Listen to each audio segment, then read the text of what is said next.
do you want to like give us like the rundown of just why this is, in your opinion, such a bad idea?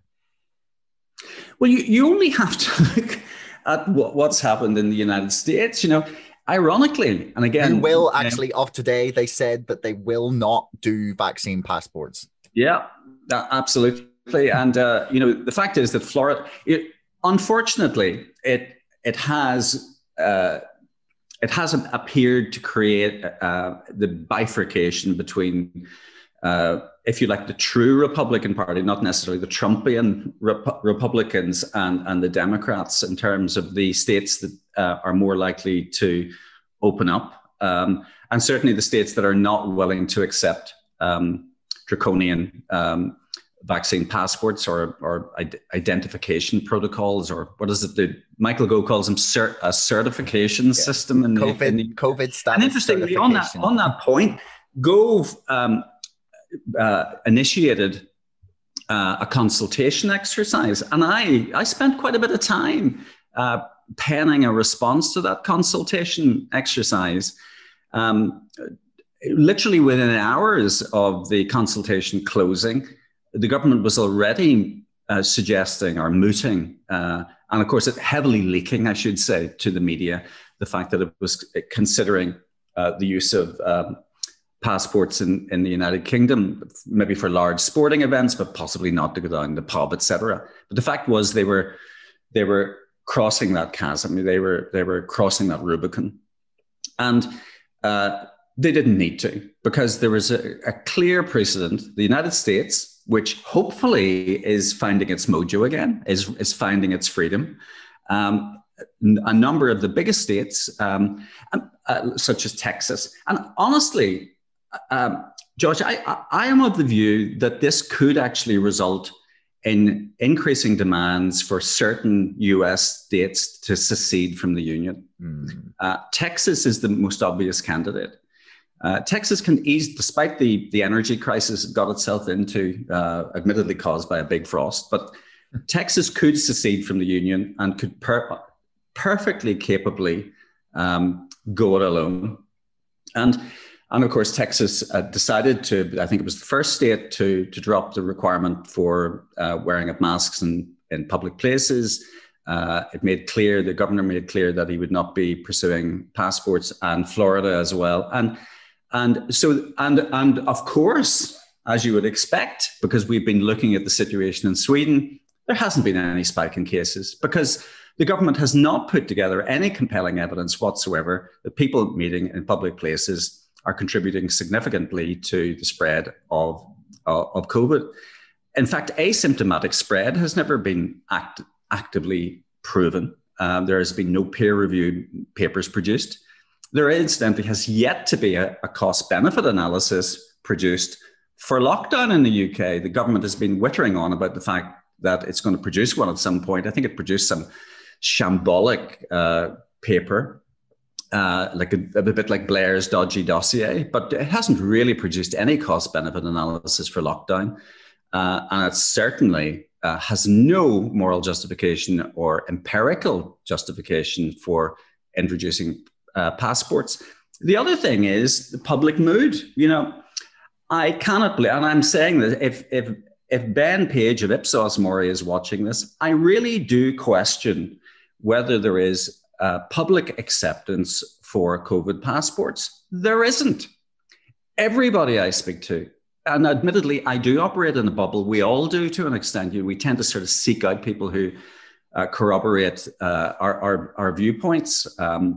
We've all been breaking COVID rules by having dinner in each other's houses with people who are of a similar worldview. But despite that, I am absolutely convinced that there is no popular mood in the United Kingdom to support passports, because everybody who is vulnerable has been vaccinated. And if the government is correct and that this vaccine has efficacy, why the hell does it need passports? Why do we have to show a passport or show the fact that we've been vaccinated if the most vulnerable people are already vaccinated, or indeed the vaccinated vulnerable people who are concerned are probably still at home?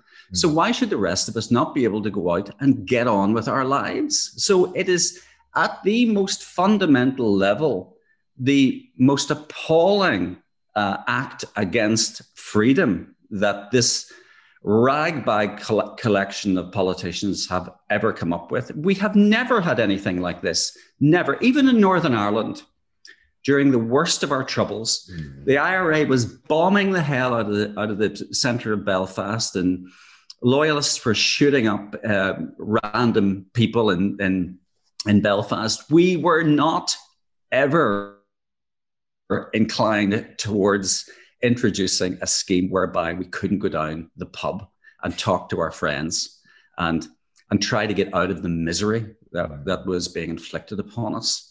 You know, surely this is a step too far, and everybody can see this. I mean, the one thing I do want to point is that there's two reasons for me it stands out as being terrifying. Like, first of all, Boris Johnson himself, in I think it was 2005, said, first of all, if anyone tries to introduce an ID card, like, give it to, like, you should just eat it with your cornflakes, I think the quote was. And it will be... Test and Trace was a very temporary program to target only people who had been, tested, and then to call people about it. And that cost £37 billion. The cost to build the infrastructure of this technology is going to be astronomical, especially considering this government in particular will not seek out the most cost-effective way to do it. No. They will waste the money by giving it probably to friends of theirs, as they seem to do with everything during this crisis, which is in its own thing just both disgusting and horrendously corrupt, to the point where I honestly don't believe how people are not up in arms at the fact that they have stood on the graves of the people who have died and used the fear that they have created to hand money to their friends and donors. That's disgusting in my mind. But the other reason is because this digital pass is like a step towards authoritarianism, even by itself. And you can say, oh, but they won't use it like that. But no government ever, no one ever thinks they're going to use that sort of power to do anything. It never starts from a position where people believe that something could be used for anything other than the explicit goal with which it is put in place for. But I in the podcast I did with Adam McGibbon that I put out today, I was talking about protests. We went through this list of things that this government has done that is decidedly authoritarian over the past 3-4 years. They have attempted to pass this policing bill that will essentially outlaw protest. They are trying to put the vaccine pass in. They prorogued Parliament in order to avoid debate and scrutiny. They have tried to ram through numerous bills without reasonable debate and examination.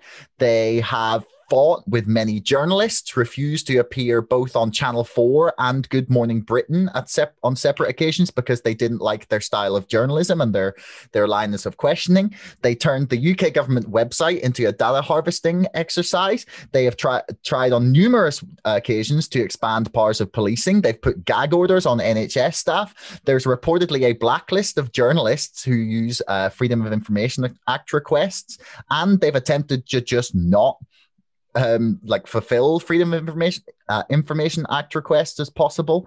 They have made strikes more difficult. They have been held. Theresa May and her government was held in contempt of Parliament for the first time in I don't know how long.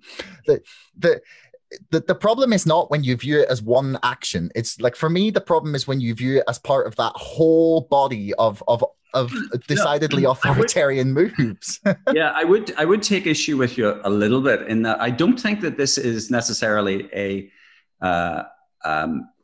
draconian conservative party, or that there is a sort of vein of authoritarianism running through conservatism, and certainly not the bit of conservatism that I was involved in. But then I was always involved in the sort of libertarian strand of the party, and of course they still exist to some degree. But And that would be represented, obviously, in terms of some of the prominent members of some of the kind of fringe groups within the party. But I wouldn't necessarily agree with your point about Theresa May was in a situation where she couldn't get anything done because essentially she was running a minority government, so she couldn't get a mandate and that's why the election happened. But I think the Johnson government has taken this to a level the like of which we have never seen before. We've never seen before. I'm actually currently plowing through all 3 volumes of Margaret Thatcher's biography at the minute. And the thing that marked Thatcher's tenure more than any other, even if you don't agree with anything that she did, and you probably don't, not a lot, no. Maybe a few things. But even if you don't agree with anything that she did, what she did do was understand and research and take a position. Johnson doesn't. He's very, very stupid. And he is incredibly disorganized. And we had an insight into that when, for example, some of the infamous Eddie Mayer interviews, the car crash interviews. In fact, I just tweeted one this morning, the one in 2013, where Mayer said to him, "You really are a nasty piece of work, aren't you?" Because he comes across as someone who is, one, hapless, but two, verging on psychotic in terms of his self-interest. And he's a liar. And we've seen many instances of that in this administration, where he has literally said one thing one day and said the diametrical opposite the next, where he's consistently lied to Parliament and to the British public. He's said that something is not going to happen, and it happens. And in fact, people who are often tainted by the BBC and labelled as conspiracy theorists, often they have told more truths during this debacle than many of the things that have come out of Boris Johnson's mouth. In this era, conspiracy theorists are often the ones that are coming out with the most interesting anecdotes and forecasts, because frankly, the government's own forecasters have been liars. They have been using dodgy data and dodgy dossiers, the like of which we have never seen. The 4,000 deaths per day in the second wave. You name it, they've come out with every which way of dodgy data. And to some extent, that relates to the point I was making earlier about the paymasters. Imperial College London, supposedly one of our finest academic institutions, being paid every which way by the Bill and Melinda Gates Foundation. And I'm not talking here small, sort of £250,000 grants, millions and millions, and recurring grants of multiple millions. The BBC itself saying that it only receives 1 or 2 million, from the Bill and Melinda Gates Foundation. Its charity wing received a grant of over 20 million from the Bill and Melinda Gates Foundation, and which it only recognizes, by the way, when the money it's over a period of several years. But the fact was that it got a tranche of well over 20 million from Bill and Melinda Gates. Ipsos Mori, that I mentioned earlier, the polling organization, taking over 2 million in grant. What is a commercial organization doing, taking grant support from the Bill and Melinda Gates Foundation? So these large tech firms and so-called charities are all over the place and have their tendrils into every academic institution of note and into many politicians. The leader of the opposition, Keir Starmer, is a member, a former member of the Trilateral Commission, which is very close to the World Economic Forum, which in turn is very close to the Bill and Melinda Gates Foundation. And these are the things that were being said by conspiracy theorists, which are now beginning to, tax the brains of maybe people who are a bit more conservative with a small c in terms of how they were looking at this current political situation that we're in. And we're now wondering to what extent our elected politicians, their paymasters, are in fact not the taxpayers of the United Kingdom, but other more shady institutions that have a clear and obvious agenda. I mean, I'm not a fan generally of the term conspiracy theorist. I don't like it. I think it unfairly is used more and more to label anyone who is not, It's a good behind. way of shutting them up. Yeah, certainly. Yeah, and it's actually a term that was reportedly coined by the CIA in order to shut people down talking about JFK's assassination. That's when the term first started to be used, which I find hilarious just in its own little thing. Thanks so much for listening. If you enjoyed the show, please subscribe, follow me on Twitter, or sign up to our mailing list. Thanks a lot to our sponsor, ExpressVPN, the #1 most trusted VPN. Get lightning fast connectivity with servers in 160 locations across 94 countries. Keep your browsing privacy safe with ExpressVPN and get a 35% discount on 12 months of ExpressVPN when you follow the link in the description below. Don't forget my book is now out and available to order on Amazon and on bookshop.org. That's Brexit, the Establishment Civil War. And most importantly, thanks for listening. We'll see you next time.